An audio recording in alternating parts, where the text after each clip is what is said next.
Em nome do Senhor e Salvador Jesus, releio a pergunta feita a ele: Senhor, são poucos os que são salvos? Jesus respondeu: esforcem-se por entrar pela porta estreita. Quero refletir junto com vocês nessa palavra, nesse momento, essa pergunta que eu vou chamar de especulativa. Pergunta especulativa. O que é pergunta especulativa? É quando o cara só está especulando, quer saber as coisas, quer se ligar, acha divertido. Que legal isso aqui, como é que será que é aquele outro? Só que a resposta, ela é introspectiva. A pergunta é especulativa. E aliás, é uma pergunta que cá para nós a gente especula também, né? Será que vai ser muita gente que vai ser salvo? A gente olha, será que esse povo vai ser salvo? Será que é muito ou é pouco? E aí Jesus não responde. Ele não diz assim: vão ser tantos. Ele não diz se são poucos ou se são muitos. Ele responde de maneira introspectiva. O que é essa palavra? É a gente olhar para a gente. Esforcem-se para entrar pela porta estreita. Ou seja, em outras palavras, não importa se é muito ou se é pouco, eu quero que tu pense se tu vai entrar. Eu quero que tu respondas sobre ti. Tu vai entrar? Assim, muitas vezes nas teologias, nos estudos, às vezes eu sinto um pouco disso. Muitas especulações, muitas tentativas de teses bonitas e pouca palavra para o coração, introspectiva, chamando atenção para aquilo que a gente precisa de nós mesmos. E ela faz com que eu me pergunte: eu tenho me esforçado? Porque essa palavra, esforçai-vos para entrar pela porta estreita. Eu tenho me esforçado para entrar pela porta estreita? Eu tenho priorizado isso? O meu tempo, o meu dia, 24 horas, a minha semana, 7 dias, o que são as prioridades? Eu coloco isso como algo sugestivo, importante para mim? Tenho certeza da minha salvação? Tenho acesso a essa porta? Eu quando faço essa pergunta, eu sempre tenho que comentar uma frase que foi muito bem colocada, né? Ela diz assim: quando eu olho para mim, introspecção sobre a minha salvação, eu olho para mim mesmo, eu vejo que é impossível me salvar, não tem como. Agora, quando eu olho para mim e depois olho para Cristo, esse segundo olhar, então eu vejo que não tenho como me perder. Repito, se eu olho só para mim, não tenho como me salvar. Mas se eu olho para Cristo, tenho certeza que não tenho como me perder. A porta que é trazida como imagem, desde o início do culto eu coloquei imagens da porta. A porta é uma questão bem representativa, é oportunidade. Uma porta se abriu, uma porta se abriu para mim. Tive uma chance lá, uma oportunidade. E essa imagem Jesus constrói na pergunta: são muitos os que vão, ou são poucos os que vão ser salvos? E ele fala de uma porta. Curioso, sim. Talvez seja interessante a gente olhar para a Bíblia e pensar: em que outro momento que fala em porta na Bíblia? E tem de fato alguns, não vou falar sobre muitos deles, mas é interessante lembrar de alguns. E um deles que está bem assim, em sintonia com os textos fundamentais para hoje, que são alertas, é a porta de uma arca, ou a arca de Noé. É interessante pensar nessa porta da arca, e até na construção da arca como um todo. Por que ela foi construída? Ela foi construída para salvar.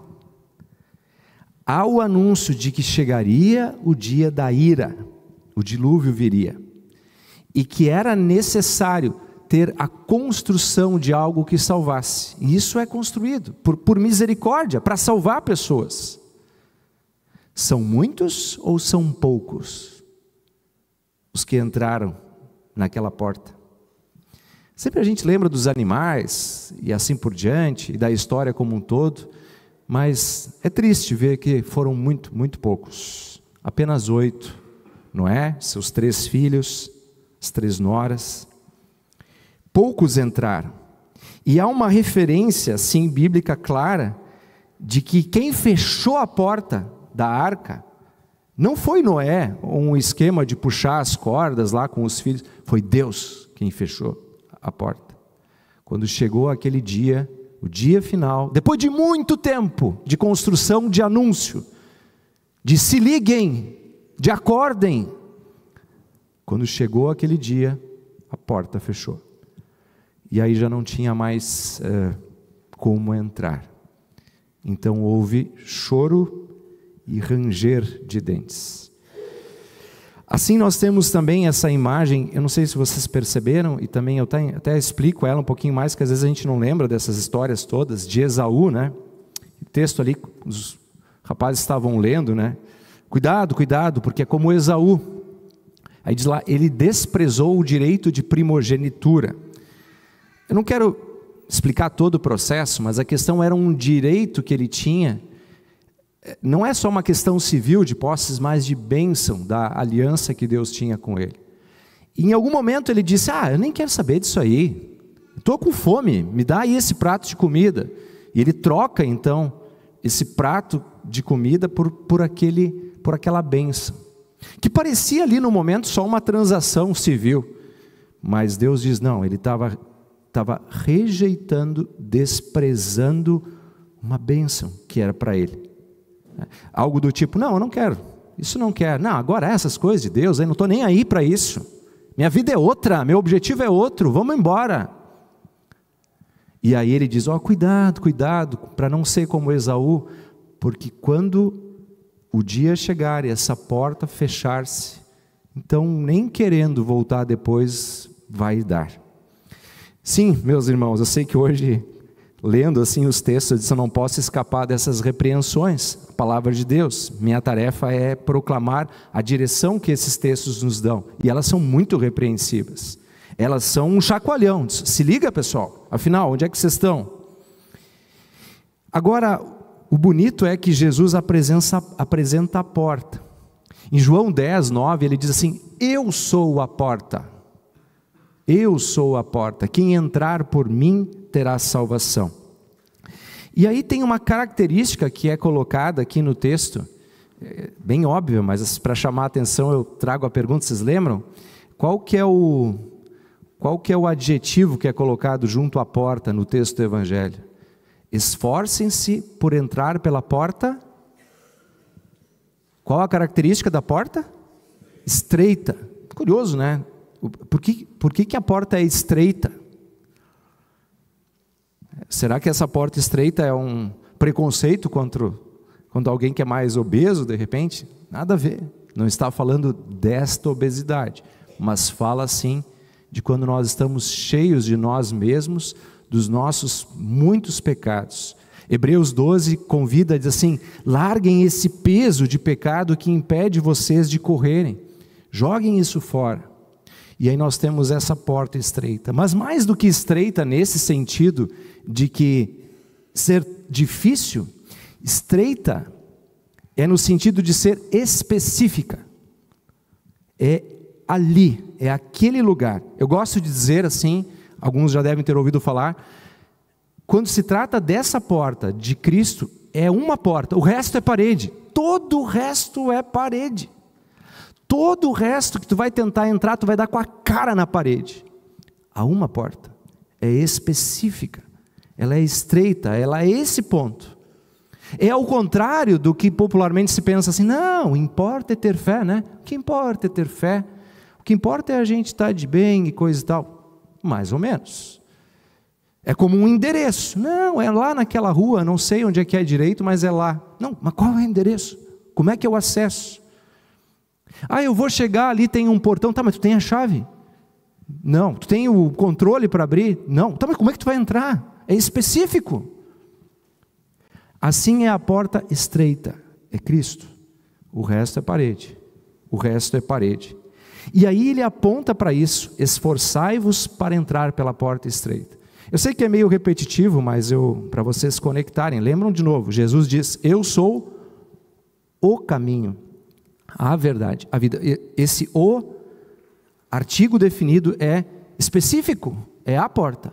Não é um dos muitos, é o caminho. Os teólogos chamam de escândalo da exclusividade. É aquilo. E aí ele convida: esforçai-vos. E sabe, eu fiquei assim, girando em torno dessa palavra, esforçai-vos, porque Hebreus 12 também convida a gente a continuar firme, a ter disciplina, a andar, a correr, a não ficar, legal aquele texto ali, né?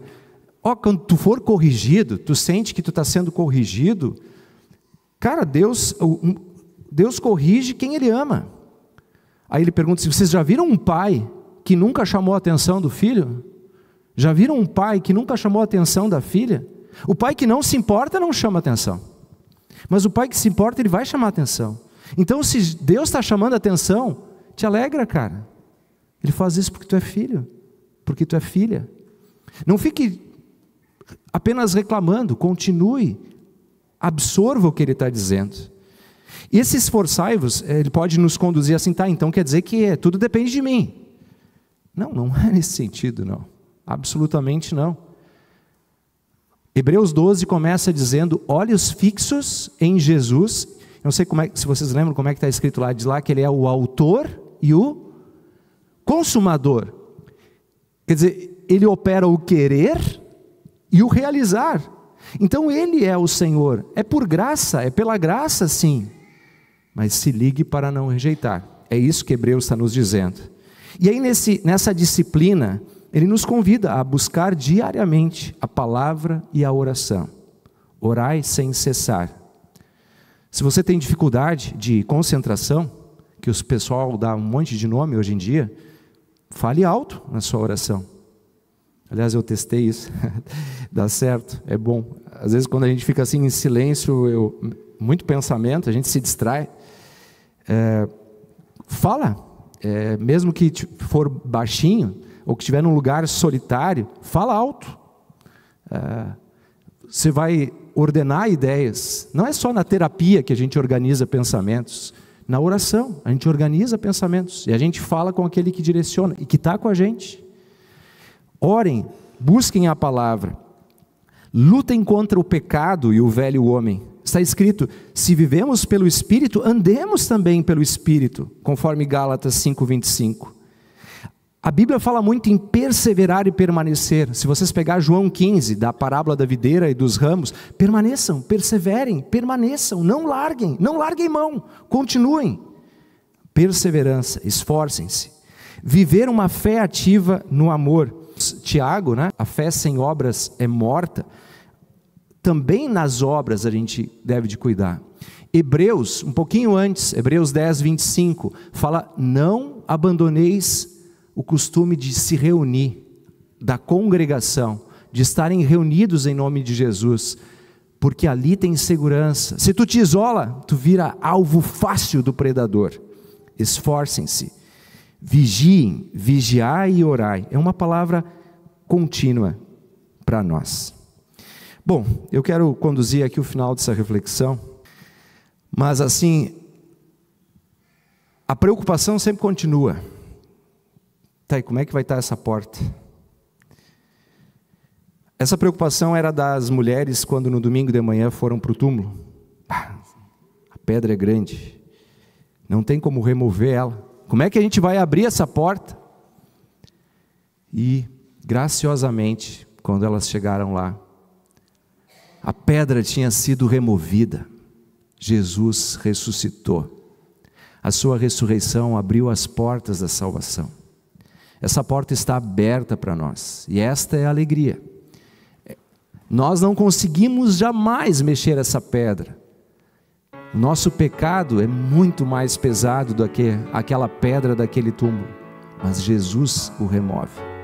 Em Cristo há perdão, e em Cristo até o último inimigo, a morte, é vencida, a pedra é removida e a salvação é para todos nós. Não joguem fora esse presente. Como diz, esforçai-vos para entrar pela porta estreita. Amém.